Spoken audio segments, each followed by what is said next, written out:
Bonne nouvelle pour les souscripteurs d'AgroBusiness. Le gouvernement a décidé de procéder avant la fin de ce mois au remboursement de leur capital. C'est l'une des décisions majeures du Conseil des ministres d'hier. On parlera également dans cette édition de la calligraphie et de la sérigraphie. Ces deux arts graphiques sont en voie de disparition à cause de l'évolution technologique. Dans quelques instants, vous le verrez. Reprise des pourparlers ce jeudi pour une sortie de crise au Burundi. Le gouvernement a décidé de boycotter la session parce que l'opposition a été invitée à cette rencontre qui s'ouvre en Tanzanie. Bonjour à tous. Plusieurs dossiers sur la table du Conseil des ministres d'hier. Information majeure, le gouvernement ivoirien a annoncé le remboursement des souscripteurs des entreprises d'agrobusiness avant fin février. La synthèse du Conseil des ministres avec Jérôme Kofi Aboulé. Le gouvernement, toujours déterminé à faire face aux préoccupations des populations, volonté une fois de plus affichée au cours du Conseil des ministres ce mercredi 15 février à travers un certain nombre de décisions. Ainsi, au niveau de la fonction publique et dans le souci d'apaiser le climat social, on retient la décision sur la réforme de la retraite, laquelle mesure devant coûter à l'État environ 21 milliards de francs CFA annuellement. Des discussions ont eu lieu entre les représentants des travailleurs du secteur public et des représentants du gouvernement, le ministre de la fonction publique notamment, sur la réforme de la retraite. Dans le souci d'apaiser le climat social, le gouvernement a décidé d'accorder une suite à un certain nombre de points. Il s'agit notamment du point sur la majoration pour familles nombreuses, de celui sur les allocations familiales, de celui sur la pension du conjoint survivant, de points sur le recours au dernier traitement indiciaire pour le calcul de la pension de retraite et la poursuite du paiement du capital décès. Ces différentes mesures ont pour effet de réintroduire dans le système de gestion des pensions publiques des fonctionnaires et agents de l'État la majoration pour familles nombreuses, les allocations familiales, la pension de conjoint survivant avec effet immédiat, le recours au dernier traitement indiciaire pour le calcul de la pension de retraite et enfin le paiement du capital décès.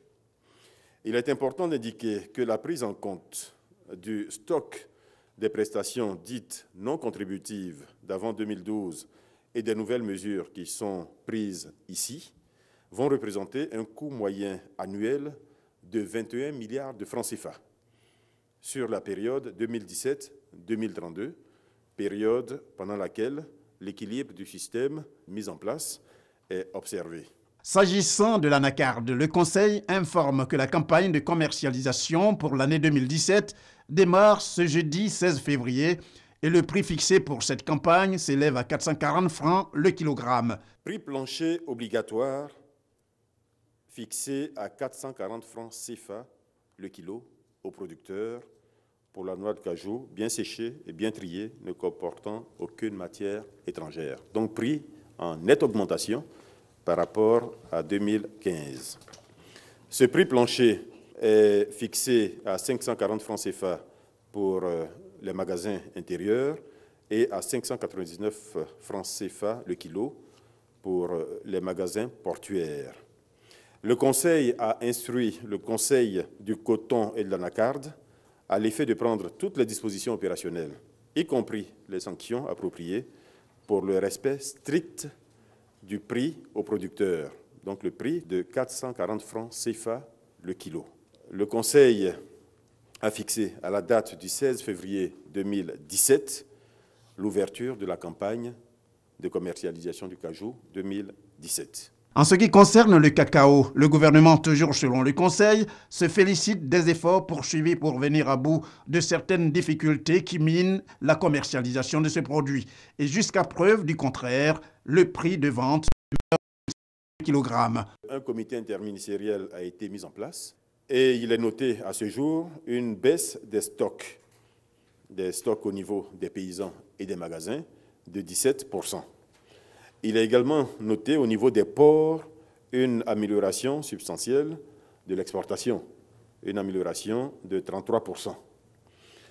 Le comité interministériel, après avoir noté ces évolutions favorables, a instruit le Conseil du café cacao de mettre l'accent sur toutes les zones de production du cacao et en particulier sur les zones frontalières pour que les problèmes résiduels soient résolus de façon à ce qu'un retour à la normale puisse être observé le plus rapidement possible. Une autre mesure, et non des moindres, celle destinée à régler les problèmes de baux administratifs. Une communication a été faite sur les baux et là aussi, des mesures pertinentes sont prises pour permettre de traiter rapidement les arriérés et d'arrêter des modalités plus efficaces pour l'avenir. Enfin, le dossier de l'agro-business, le gouvernement s'en préoccupe toujours et ce qui apparaît comme une urgence, c'est le remboursement des souscripteurs sur la base du capital investi. Ce processus de remboursement qui, selon le porte-parole du gouvernement, va démarrer avant la fin de ce mois de février. Aujourd'hui, le gouvernement dispose d'un grand nombre d'informations sur ce dossier. Le gouvernement a pris le parti de traiter cette question dans l'intérêt des souscripteurs et dans l'intérêt du système financier de notre pays. Le gouvernement est donc prêt à ce jour à démarrer les remboursements. Il reste à se mettre d'accord évidemment sur qui a droit à ce remboursement, donc sur les listes des souscripteurs, listes qui sont en cours de vérification, qui sont en cours de croisement entre les fichiers des souscripteurs eux-mêmes, les fichiers des entreprises d'agrobusiness et les fichiers des banques. Tout cela est en vérification. L'objectif, c'est d'arriver à démarrer avant la fin du mois de février les remboursements et faire en sorte que cela se fasse le plus rapidement possible. J'insiste pour dire que les remboursements se feront sur la base du capital investi, dans la mesure, évidemment, des soldes qui sont disponibles sur les comptes. Le Conseil des ministres, un rendez-vous hebdomadaire du gouvernement, sauf cas de force majeure. La prochaine réunion est prévue exactement dans une semaine, c'est-à-dire le mercredi 22 février. Et juste après le Conseil, le comité de veille a invité les souscripteurs de l'agrobusiness à s'inscrire du lundi 20 au samedi 26 février dans les trésoreries d'Abidjan et de l'intérieur du pays en vue de procéder au remboursement des capitaux propres investis.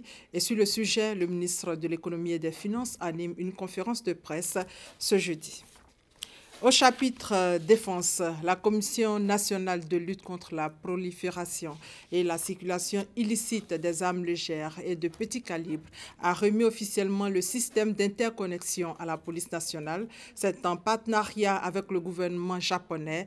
Le système d'interconnexion va favoriser l'enregistrement et la gestion des différents mouvements des armes au sein de la police nationale. Herman Guivet pour plus de détails. La Commission nationale de lutte contre la prolifération et la circulation illicite des armes légères et de petit calibre remet au directeur général de la police nationale, Kouyaté Youssouf, le réseau d'interconnexion des structures de la police nationale pour la gestion et la sécurisation des stocks d'armes selon la convention de la CEDEAO. Ce système d'interconnexion a un système aux multiples avantages.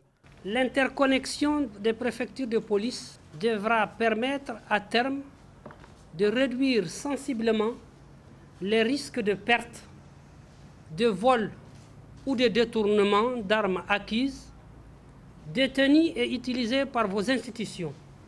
Avant sa remise officielle, ce système est officiellement présenté sous le regard des partenaires économiques, le PNUD et le Japon.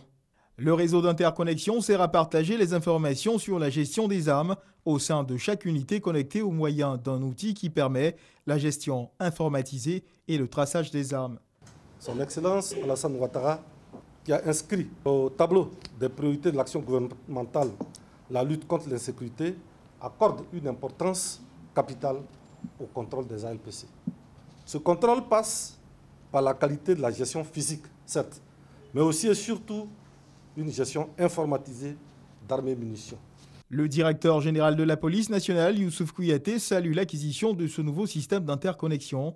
Cet important outil de gestion installé ici même à la direction de la police nationale va permettre à toutes les autorités de police connectées, DGPN, préfets de police, directeurs centraux et chefs de service de suivre à l'instant T le mouvement des armes de la police lorsqu'elles sont utilisées par des éléments en intervention ou non, et de s'assurer aussi du moment de leur réintégration. C'est un outil révolutionnaire qui participe efficacement à la lutte contre l'insécurité par le contrôle et la maîtrise de notre